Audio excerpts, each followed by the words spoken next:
preparar para o vestibular, preparar para concurso, preparar para a vida, não é uma corrida de 100 metros, é uma maratona. Você conversa com um maratonista, a estratégia é bem diferente de correr 100 metros. Porque o maratonista, ele sabe que vai demorar a corrida. O corredor de 100 metros sabe que vai acabar logo. Eu acho que eu tenho que aprender para a vida. Eu tenho que manter isso na minha memória. E o que acontece com a maioria dos estudantes? Aprende, esquece, aprende, esquece, aprende, esquece. E diz assim, minha memória é ruim, a memória não serve para nada. Não é só a memória que é ruim, é porque você não sabe usar a sua memória. Deixa eu lhe ensinar 3 segredos. A memória gosta de movimento. Uma coisa é eu pensar num cachorro parado, outra coisa é eu pensar num cachorro correndo. Aquelas memórias que você tem na sua mente, elas estão lá na forma de filmes, e não na forma de slides. Se você memoriza coisa parada, você esquece. Se você memoriza em movimento, você vai se lembrar sempre. Segundo, existem estudos mostrando que o professor que trabalha com giz de 2 cores aumenta em 19% o desempenho da classe que ele está lecionando. Porque você usando mais de uma cor, você estimula outras áreas do cérebro. Se você trabalha só com preto e branco, você já está trabalhando com a área esquerda, o hemisfério esquerdo do cérebro. Se você trabalha com colorido, outra cor qualquer, você está trabalhando com o lado direito. Então você procura estudar com a caneta de pelo menos 2 cores. Terceiro, você tem que exagerar. Uma coisa é você pensar num cachorro, outra coisa é você pensar num cachorro do tamanho de um elefante. Ora, se eu vou guardar uma fórmula de física, eu imagino a fórmula de física do tamanho de um prédio. Eu coloco ela na minha cor favorita e eu ponho ela piscando. Aquilo nunca mais sai da minha cabeça. Eu vou memorizar um telefone, eu imagino os números do tamanho de um prédio, eu imagino os números coloridos, eu imagino os números piscando. Pronto, aquilo ali memoriza. Então não existe a história de memória ruim. Todos temos uma boa memória. Se você tem um carro novinho e você não sabe dirigi-lo, ele não vai ter nenhuma utilidade para você. Você não vai culpar o carro. É a sua habilidade de dirigir que tem que melhorar. A sua memória não tem problema nenhum. Só que você não sabe usá-la. Isso é diferente. Então ela gosta de movimento, ela gosta de cores, ela gosta de exagero. A medicina mostra que os últimos 20 minutos que você vivencia, nos últimos 20 minutos antes de dormir, rumina na sua cabeça a noite toda. Se você estuda o dia inteiro, vai assistir televisão e vai para a cama, o que vai ruminar não é o que você estudou durante o dia, é a televisão que você assistiu. Então você estuda o dia todo, vai, assista a sua televisão merecidamente, volta à mesa de estudos, estuda mais 10, 15 minutos, aí você vai para a cama, aí você vai passar no concurso, você vai passar no vestibular, porque você está ruminando a noite toda aqueles 15 minutos de revisão, e aí vem a hora da revisão. Você tem que ter como se fosse você vai ter que ter um fichário, como se fosse um baralho mesmo. Um baralho de física, um baralho de química, um baralho de biologia, e você passa o olho ali, vai passando o olho. Repetição é a mãe do aprendizado, não é verdade? Como é que você aprendeu a andar? Você levantou, caiu, levantou, caiu, levantou, caiu, até que um dia você andou. Então é muito importante você entender isso. É muito importante você colocar ritmo e rima, é muito importante você... o contexto. É fundamental o contexto, você não tem ideia do contexto. O contexto é assim, quer ver? Onde é que eu coloquei a chave, onde é que eu coloquei aquela chave, você não consegue se lembrar, aí de repente você entra naquele quarto, coloquei ali, porque você entrou no contexto onde estava a chave. Ora, se eu estou lá na prova, eu estou tentando lembrar aquela fórmula de física, eu não consigo lembrar a fórmula de física, não consigo me lembrar, aí eu fecho os olhos, me transporto para a minha mesa de estudos, lá onde eu estudei aquela fórmula, de repente vem na cabeça. Esse é um truque espetacular para a memória. E outra coisa importante é a respiração ajudando na memorização. Nós desenvolvemos uma respiração que eu digo assim: inspire em 4, segure em 4, solte em 4.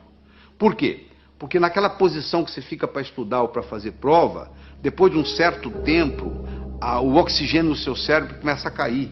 E você sabe que o cérebro ele exige oxigênio e glicose para funcionar. São os dois combustíveis que o cérebro usa. Faltou oxigênio, o desempenho não é o mesmo. Faltou glicose, o desempenho não é o mesmo. Deixa eu falar um pouquinho sobre leitura. 80% ou mais daquilo que você vai aprender na sua vida, você vai aprender através da leitura. Nós temos 3 tipos de leitura. Você faz a leitura do prazer, a leitura crítica e a leitura específica. Você vai procurar uma coisa específica e vai lá e pesquisa. O problema é que nós, brasileiros, temos uns vícios muito grandes com a leitura. Nós temos problema com a velocidade da leitura, temos problema com a compreensão e temos problema com a memorização. Essas três coisas estão juntas: velocidade, compreensão e memorização daquilo que lemos. Então deixa eu mostrar uma coisa. Primeiro, a gente aprende a ler palavra por palavra, não é verdade? Nós aprendemos a ler palavra por palavra e aprendemos a ler em voz alta. Aí nós começamos a ler em voz alta e os nossos pais dizem assim: não, para, você já leu bastante, lê agora em voz baixa. Só que você diminui o som, mas continua lendo com a garganta. Esse fenômeno recebe o nome de subvocalização. Só que a nossa garganta não permite falar mais do que 180, 190 palavras por minuto. Se você lê com a garganta, e a maioria lê, porque se você colocar uma pessoa lendo em silêncio e colocar um eletrodo aqui na área da laringe, você vai perceber que à medida que ela vai lendo, ela vai ativando a laringe.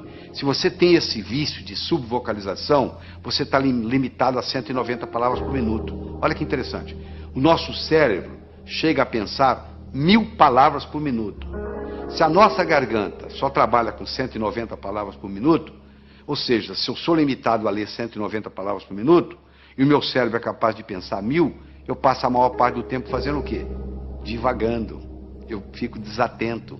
Por incrível que pareça, quando eu aumento a velocidade de leitura, eu aumento a minha capacidade de concentração. Existe um outro vício na leitura, que é o chamado de regressão. O meu olho está sempre voltando,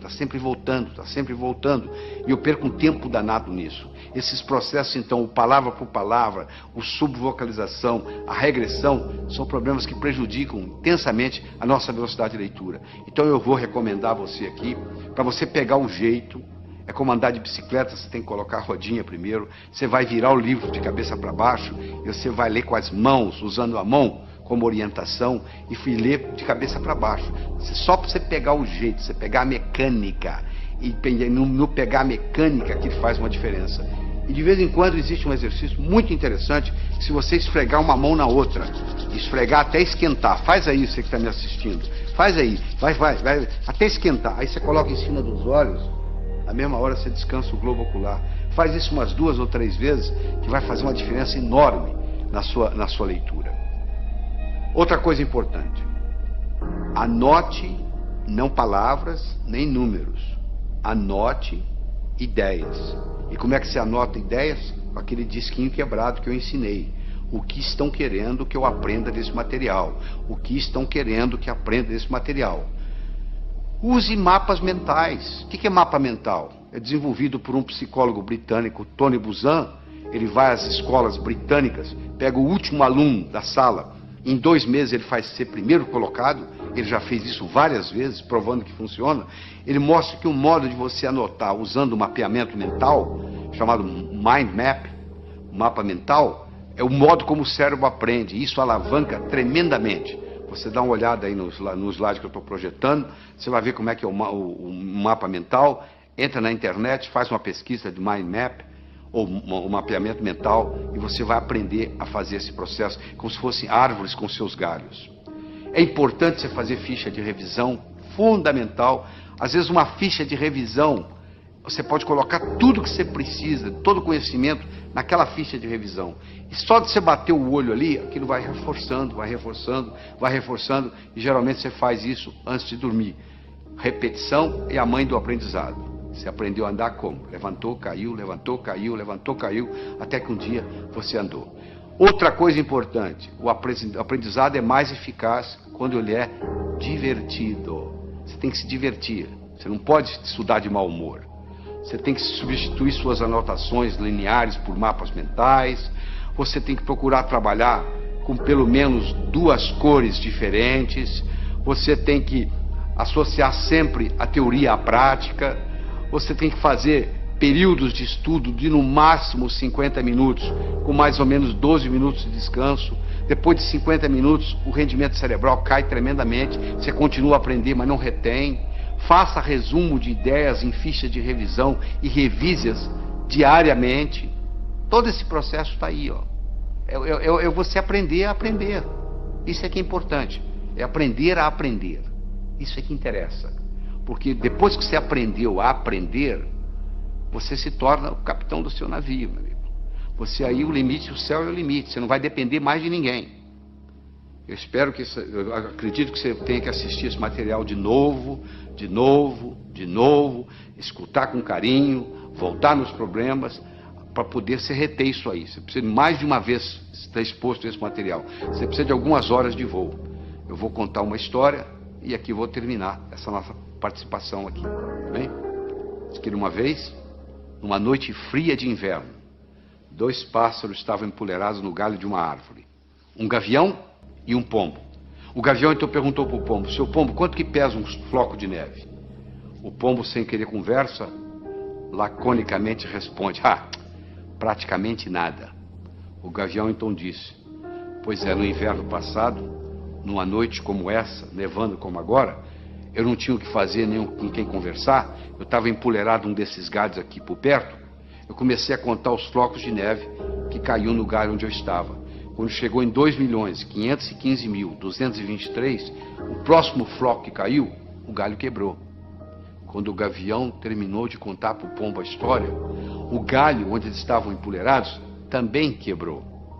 Quem sabe esse material que você está participando, que você vai reler, reestudar, reescutar, etc, talvez seja o próximo floco de neve que vai quebrar o seu galho para o resto da vida. Porque hoje, no mundo do conhecimento, antigamente, na época da terra, valia quem tinha terra. Na era industrial, valia quem tinha dinheiro. Hoje a moeda mudou e muita gente não se deu conta disso. A moeda hoje se chama conhecimento. Você é rico ou você é pobre em conhecimento. Então você aprendendo a aprender, você alavanca a sua vida para poder adquirir mais conhecimento e com isso aumentar a sua riqueza. Evite o mal, faça o bem, viva a sua vida extraordinariamente. Tchau.